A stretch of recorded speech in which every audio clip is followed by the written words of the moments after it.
इब्लीस हजरत मूसा अलैहिस्सलाम से मिला और कहने लगा, ऐ मूसा अलैहिस्सलाम, अल्लाह ताला ने तुमको अपनी रसालत के लिए बरगुज़ीदा फरमाया है और तुमसे हम कलाम हुआ है। मैं भी खुदा की मखलूक में शामिल हूँ और मुझसे गुनाह सरजद हो गया। अब मैं तौबा करना चाहता हूँ। आप मेरे परवरदिगार अज़्ज़वजल के पास मेरी सिफारिश करें। हजरत मूसा अलैहिस्सलाम ने पूछा, क्या काम है? शैतान ने कहा कि हम तो अब मरदूद और मलून हो चुके हैं, अब तो हमारी निजात का कोई रास्ता नजर नहीं आ रहा है। आप अल्लाह ताला से हमारे लिए सिफारिश फरमा दें कि हमारे लिए भी तौबा का कोई रास्ता मिल जाए और निजात की कोई सूरत निकल आए। हजरत मूसा अलैहिस्सलाम ने फरमाया कि बहुत अच्छा। जब हजरत मूसा अलैहिस्सलाम कोह तूर पहुँचे, वहाँ पर अल्लाह ताला से हम कलामी हुई, लेकिन उस दौरान शैतान की बात पहुँचाना भूल गए। जब वापस चलने लगे तो खुद अल्लाह ताला ने याद दिलाते हुए फरमाया, तुम्हें किसी ने कोई पैगाम दिया था? हजरत मूसा अलैहिस्सलाम ने कहा कि हाँ या अल्लाह, मैं भूल गया।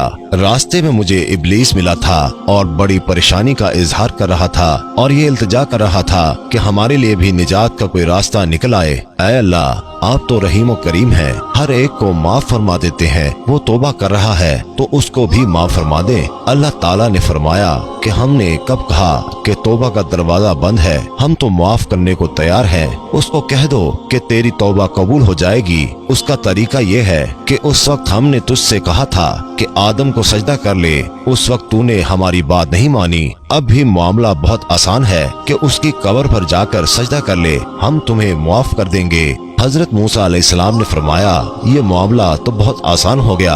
चुनाचे ये पैगाम लेकर वापस तशरीफ लाए। रास्ते में फिर शैतान से मुलाकात हुई। पूछा कि मेरी मुआफी का क्या हुआ?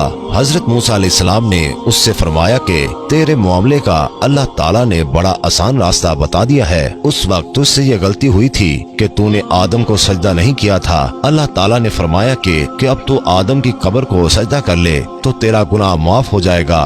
जवाब में शैतान ने फौरन कहा कि वाह भाई, मैंने जिंदा को सजदा नहीं किया कि अब मुर्दे को कैसे सजदा कर लूं और उसकी कब्र को कैसे सजदा कर लूं? ये मुझसे नहीं हो सकता। ये जवाब इसलिए दिया कि अकल उल्टी हो गई थी। बहरहाल गुनाह की खासियत ये है कि वो अकल को अंधा कर देता है और फिर सही बात भी समझ में नहीं आती। फिर शैतान ने कहा कि आपने जो अपने परवरदिगार के पास मेरी सिफारिश की है, इसलिए आपका मुझ पर एक हक है, और कहा मुझको 3 हालतों में याद किया करो, ऐसा ना हो कि तुमको इन तीनों में हलाक कर दूं।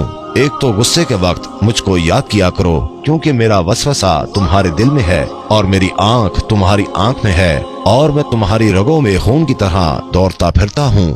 दूसरा, जिहाद की हालत में मेरा ख्याल किया करो, क्योंकि मैं उस वक्त जाता हूँ जब वो कुफार से मुकाबला करता है और उसके बाल बच्चे बीवी याद दिलाता हूँ, यहाँ तक कि जिहाद से भागता है। तीसरा, गैर महरम औरत के साथ तन्हाई में न बैठना, क्योंकि जब कोई शख्स गैर महरम के साथ खलवत में होता है तो उसके साथ मैं बजाते खुद होता हूँ, मेरे साथी नहीं होते, उसको फितने में डाल देता हूँ। अल्लाह ताला से दुआ है, अल्लाह ताला हमें शैतान के फितने से महफूज फरमाए।